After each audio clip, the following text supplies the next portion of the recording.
সুপ্রিয় দর্শক, আসসালামু আলাইকুম। আজকের পর্বে আপনাদেরকে তৈরি করে দেখাবো কচুরলতি শুটকি দিয়ে। খুব অল্প সময়ে এই মজাদার রেসিপিটি তৈরি করা যায়। তাহলে চলুন দেখে নেওয়া যাক এই রেসিপির পুরো প্রস্তুত প্রণালী। কিন্তু এর আগে যারা এখনও আমার চ্যানেলটিকে সাবস্ক্রাইব করেননি, এই ধরনের নতুন নতুন রেসিপি পেতে প্লিজ আমার চ্যানেলটিকে সাবস্ক্রাইব করে পাশে আসা বেল আইকনটি প্রেস করে দিন পরবর্তী ভিডিওর নোটিফিকেশন সবার আগে পাওয়ার জন্য।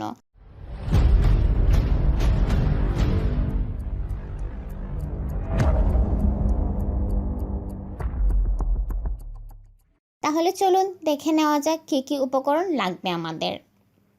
সিদ্ধ করা কচুরলতি পরিমাণ মতো, সিদ্ধ করা শুটকির ঝোল পরিমাণ মতো, বড় মাছের কয়েক টুকরো যা আপনারা নিজেদের পছন্দ মতো দিতে পারেন, কিন্তু ছোট ছোট চিংড়ি মাছ দিলে খেতে আরও দারুণ লাগবে।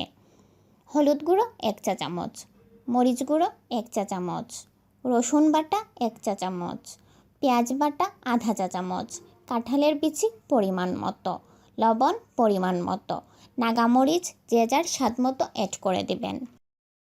প্রথমে একটা হাঁড়িতে সিদ্ধ করা শুটকির পানি বসিয়ে দিবেন। এরপর একটা বাটিতে কচুরলতি নিয়ে তাতে একে একে সব উপকরণগুলো একসাথে দিয়ে দিন। তারপর সিদ্ধ করা সেই পানির মধ্যে তা ছেড়ে দিন।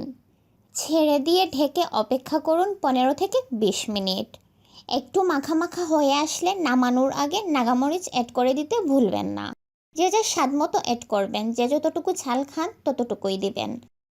ব্যাস তৈরি হয়ে গেল মজাদার কচুরলতি শুটকি দিয়ে। তো আশা করি রেসিপিটি ভালো লেগেছে। ভালো লাগলে ফ্রেন্ডস ও ফ্যামিলির সঙ্গে শেয়ার করবেন। ভিডিওতে অবশ্যই একটা লাইক দিয়ে দিবেন। আজকের মতো এখানেই বিদায় নিচ্ছি। আল্লাহ হাফেজ।